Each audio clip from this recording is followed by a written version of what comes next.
Hey, what's going on everyone? I'm Brad, and today on TrailRecon I am really excited because my good friend Dale over at the YouTube channel Jeep Solid is going to share with you some excellent advice for buying a used Jeep YJ. Now, I have purchased many used vehicles over the years, some classic cars and of course the XJ that we've been working on.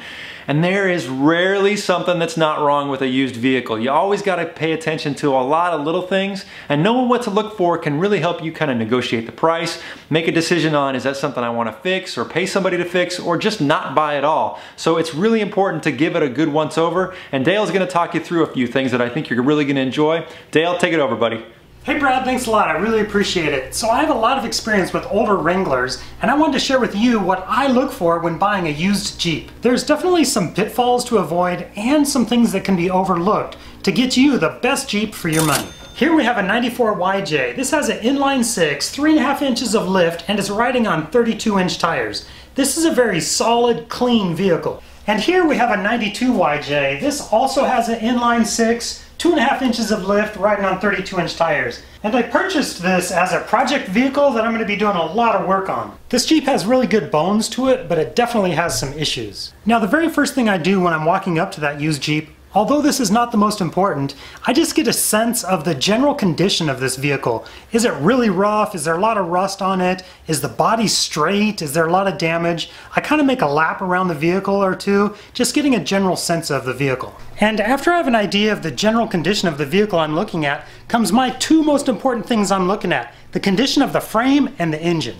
And when I'm looking at the frame, I'm looking to make sure that it's straight, but also I'm looking for rust. And not just light surface rust, I'm not too worried about that. I'm looking for areas of rust that go all the way through the frame. This vehicle here, you can see the frame of it actually looks really good. There's very little rust on this. This frame is awesome. Now on my project Jeep, you can see there's a moderate amount of rust on this, but nothing too severe. Well, that's why I bought it. I wasn't too worried about this frame. Now here's an example of a frame that actually has quite a bit of rust. Now this frame isn't ruined, but it's definitely going to make repairs on this vehicle a lot harder. Now the next thing I focus my attention on is the engine. Before I start it and get things hot, I want to check the hoses and belts, and I'm kind of looking at the general condition of the engine. If the radiator is not hot, I'm going to open it up, check the fluid in there. I'm just looking to make sure that it has been well maintained. And of course we're going to check the engine oil. We're making sure that it's not running real low and that the oil doesn't appear real dirty or burnt. And now these engines are bulletproof. It's not uncommon for them to go 300, 400,000 miles, no problem. Now the 4-cylinder versus the 6-cylinder, obviously with the 6-cylinder you're going to get a little bit more power. So if you're doing real serious off-roading or towing things, the 6-cylinder is going to be the way you want to go. If you get a 4-cylinder, the one concern I have with that is it comes with the AX5 transmission. And they do have a reputation for braking on you if you put them under a lot of stress. So just watch out for that. And of course we're going to start the engine up and we're going to listen to the engine. We're listening for any knocking or pinging or anything that tells us that the engine isn't running real smooth.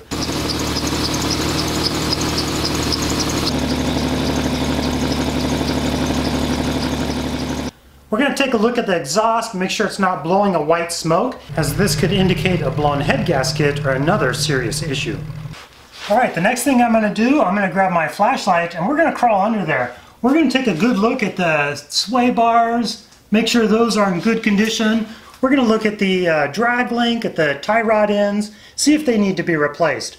We're also looking at the axles and the axle seals to see what kind of fluid leaks we have going on. A lot of these mid-90s YJs, they have quite a few leaks. It's all repairable stuff that you can do on your own, but it just kind of adds up to a little bit of time and some effort. And of course we're going to take the Jeep for a test drive. I always like to bring a friend with me because they might pick up on things that you don't see or you overlook. You're going to want to test drive 5 or 6 different Jeeps before you buy one, because Jeeps drive differently. They have a different feel to them. They're not like hogging the road like a sports car. So to get the feel of what it feels like to drive a Jeep, you're going to want to test drive quite a few. I've driven some where the steering and suspension is all over the place, and you can tell that thing has been ridden really hard off-road. And others, the steering and suspension, everything is pretty tight and feels pretty good. The only way to get a feel for that though is to test drive quite a few. If you see a used Jeep for sale that you're not totally sure you're interested in, go ahead and go look at it and test drive it, because you're just going to gain that experience of what it feels like and what you're looking for. And hard top versus soft top, it really depends on how you intend to use it. If you're going to be putting the top on and off all the time, soft top is probably the way to go because it's quick and easy. Hard top can be a little bit of a pain to put on and off. Now where I live, I chose a hard top because we get a little rougher winters, a lot of wind, quite a bit of snow actually, so the hard top comes in real handy for rougher weather. Fortunately, when the weather starts getting nice, the hard top comes off and stays off all summer. And of course you're going to check out the interior, and this is an area where you really get what you pay for. If you buy an inexpensive Jeep like this one, you're going to get no carpet, maybe a little bit of rust on the floorboards, original old vinyl seats, and I can pretty much guarantee you those are going to be cracked. With a little bit of investment though, you can actually make the interior look really good. Now next we're going to get a real good look at the tires. We're going to go around and compare all 4 tires, comparing the tread depth, making sure that it's fairly equal among all the tires. That's going to give you a good idea of how much life you have left in these tires. But also, there's a date stamped on your tires. This says 2504. This means it was manufactured in the 25th week of 2004. Now, tire manufacturers, depending on the manufacturer, they say a life of a tire is good for 6 to 10 years. So clearly, these tires are past their usable life and need to be replaced. And that can be a very expensive thing when you're buying a used Jeep. Also, we're going to look at the tread real close. Rub your hand over the tread. On the shoulder back here, when I rub my hand this way, the tire is nice and smooth. But when I go backwards, my fingers get caught on these ridges. There's areas where it's high then low, then high then low. This is feathering on the tire, and this is an indication of an alignment issue.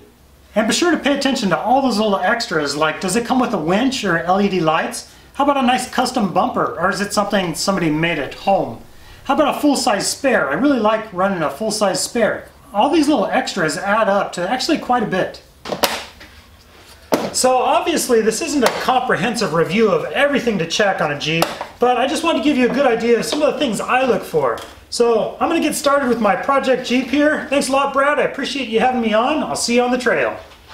Dale, thank you so much for putting that together and showing us all those great tips. You know, I didn't know about rubbing the fingers on the tires. That's great advice, and there's so much other great information over at the Jeep Solid channel. You guys definitely need to go check it out and watch his videos and subscribe to his channel. And hey, look, if you're visiting TrailRecon for the first time, hit that subscribe button. We'd love to have you as a member of the TrailRecon team. Thanks for watching, guys.